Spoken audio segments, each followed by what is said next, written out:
إهداء مني محمد سويلم إلى هم يعرفوا نفسهم. أنا مصر، لو محتاج للحنان تعال أوام اهدى في حضني، ولو محروم من الأمان دلوقتي أو من زمان مش هتلاقي غير عندي. رغم الظروف والمشاكل والمحن أنا مصر ومحدش قدي.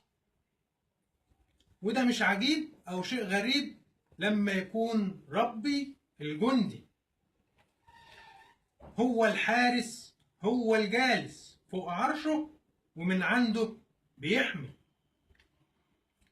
من أول آدم وبداية الكون أنت العون بس يا ربي.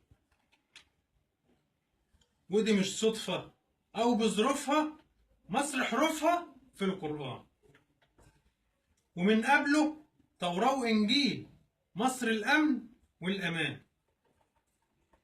اقرأ يا جاهل كتب ربك وشوف رسله عبر الأزمان، يمكن تعرف أو تتعلم يعني إيه كلمة أوطان. أنا مصر يا ابني ملاذ الخايف والهارب من ظلم طغاة، عبر التاريخ، عبر الأجيال، عبر الرسالات، عبر الأديان. محمد سويلم.